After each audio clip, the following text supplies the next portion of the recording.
but has entrusted all judgment to the Son, that all may honor the Son just as they honor the Father.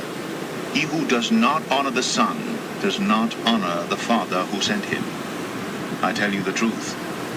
Whoever hears my word and believes him who sent me has eternal life and will not be condemned. He has crossed over from death to life. I tell you the truth. A time is coming, and has now come, when the dead will hear the voice of the Son of God, and those who hear will live. For as the Father has life in himself, so he has granted the Son to have life in himself, and he has given him authority to judge, because he is the Son of Man. Do not be amazed at this, for a time is coming when all who are in their graves will hear his voice and come out. Those who have done good will rise to live, and those who have done evil will rise to be condemned. By myself I can do nothing. I judge only as I hear, and my judgment is just, for I seek not to please myself, but him who sent me. If I testify about myself, my testimony is not valid. There is another who testifies in my favor, and I know that his testimony about me is valid. You have sent to John, and he has testified to the truth. Not that I accept human testimony, but I mention it that you may be saved. John was a lamp that burned and gave light, and you chose for a time to enjoy his light. I have testimony weightier than that of John. For the very work that the Father has given me to finish, and which I am doing, testifies that the Father has sent me. And the Father who sent me has himself testified concerning me. You have never heard his voice, nor seen his form, nor does his word dwell in you, for you do not believe the one he sent. You diligently study the Scriptures because you think that by them you possess eternal life. These are the Scriptures that testify about me, yet you refuse to come to me to have life. I do not accept praise from men, but I know you. I know that you do not have the love of God in your hearts. I have come in my Father's name, and you do not accept me. But if someone else comes in his own name, you will accept him. How can you believe if you accept praise from one another, yet make no effort to obtain the praise that comes from the only God? But do not think I will accuse you before the Father. Your accuser is Moses, on whom your hopes are set. If you believed Moses, you would believe me, for he wrote about me. But since you do not believe what he wrote, how are you going to believe what I say? John 6. Sometime after this, Jesus crossed to the far shore of the Sea of Galilee, that is, the Sea of Tiberias. And a great crowd of people followed him because they saw the miraculous signs he had performed on the sick. Then Jesus went up on a mountainside and sat down with his disciples. The Jewish Passover feast was near. When Jesus looked up and saw a great crowd coming toward him, he said to Philip, "Where shall we buy bread for these people to eat?" He asked this only to test him, for he already had in mind what he was going to do. Philip answered him, 8 months' wages would not buy enough bread for each one to have a bite. Another of his disciples, Andrew, Simon Peter's brother, spoke up, "Here is a boy with 5 small barley loaves and 2 small fish.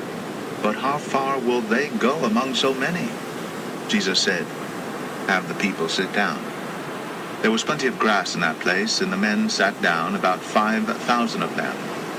Jesus then took the loaves, gave thanks, and distributed to those who were seated as much as they wanted. He did the same with the fish. When they had all had enough to eat, he said to his disciples, "Gather the pieces that are left over. Let nothing be wasted." So they gathered them and filled 12 baskets with the pieces of the 5 barley loaves left over by those who had eaten. After the people saw the miraculous sign that Jesus did, they began to say, "Surely this is the prophet who is to come into the world." Jesus, knowing that they intended to come and make him king by force, withdrew again to a mountain by himself. When evening came, his disciples went down to the lake, where they got into a boat and set off across the lake for Capernaum. By now it was dark, and Jesus had not yet joined them. A strong wind was blowing, and the waters grew rough. When they had rowed 3 or 3.5 miles, they saw Jesus approaching the boat, walking on the water, and they were terrified. But he said to them, "It is I. Don't be afraid." Then they were willing to take him into the boat, and immediately the boat reached the shore where they were heading. The next day the crowd that had stayed in the opposite shore of the lake realized that only one boat had been there, and that Jesus had not entered it with his disciples, but that they had gone away alone. Then some boats from Tiberias landed near the place where the people had eaten the bread after the Lord had given thanks. Once the crowd realized that neither Jesus nor his disciples were there, they got into the boats and went to Capernaum in search of Jesus. When they found him on the other side of the lake, they asked him, "Rabbi, when did you get here?" Jesus answered, "I tell you the truth. You are looking for me, not because you saw miraculous signs, but because you ate the loaves and had your fill. Do not work for food that spoils, but for food that endures to eternal life, which the Son of Man will give you. On him, God the Father has placed his seal of approval." Then they asked him, "What must we do to do the works God requires?" Jesus answered, "The work of God is this, to believe in the one he has sent." So they asked him, "What miraculous sign then will you give that we may see it and believe you? What will you do? Our forefathers ate the manna in the desert, as it is written, he gave them bread from heaven to eat." Jesus said to them, "I tell you the truth. It is not Moses who has given you the bread from heaven, but it is my Father who gives you the true bread from heaven. For the bread of God is he who comes down from heaven and gives life to the world." "Sir," they said, "from now on, give us this bread." Then Jesus declared, "I am the bread of life. He who comes to me will never go hungry, and he who believes in me will never be thirsty. But as I told you, you have seen me, and still you do not believe. All that the Father gives me will come to me, and whoever comes to me I will never drive away. For I have come down from heaven not to do my will, but to do the will of him who sent me. And this is the will of him who sent me, that I shall lose none of all that he has given me, but raise them up at the last day. For my Father's will is that everyone who looks to the Son and believes in him shall have eternal life, and I will raise him up at the last day." At this the Jews began to grumble about him because he said, "I am the bread that came down from heaven." They said, "Is this not Jesus, the son of Joseph, whose father and mother we know? How can he now say, 'I came down from heaven'?" "Stop grumbling among yourselves," Jesus answered. "No one can come to me unless the Father who sent me draws him, and I will raise him up at the last day. It is written in the prophets, they will all be taught by God. Everyone who listens to the Father and learns from him comes to me. No one has seen the Father except the one who is from God. Only he has seen the Father. I tell you the truth, he who believes has everlasting life. I am the bread of life. Your forefathers ate the manna in the desert, yet they died. But here is the bread that comes down from heaven, which a man may eat and not die. I am the living bread that came down from heaven. If anyone eats of this bread, he will live forever. This bread is my flesh, which I will give for the life of the world." Then the Jews began to argue sharply among themselves, "How can this man give us his flesh to eat?" Jesus said to them, "I tell you the truth. Unless you eat the flesh of the Son of Man and drink his blood, you have no life in you. Whoever eats my flesh and drinks my blood has eternal life, and I will raise him up at the last day. For my flesh is real food, and my blood is real drink. Whoever eats my flesh and drinks my blood remains in me, and I in him. Just as the living Father sent me, and I live because of the Father, So the one who feeds on me will live because of me.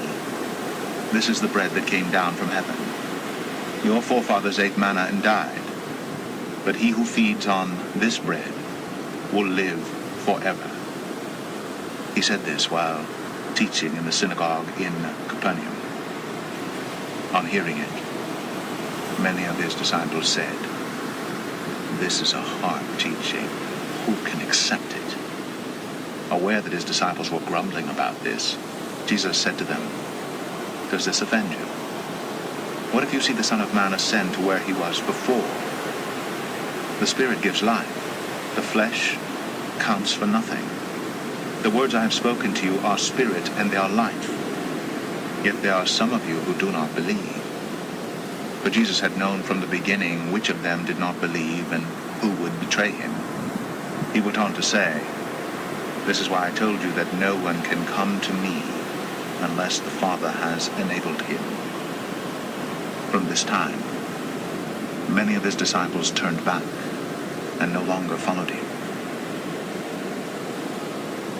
"You do not want to leave too, do you?" Jesus asked the 12. Simon Peter answered him, "Lord, to whom shall we go?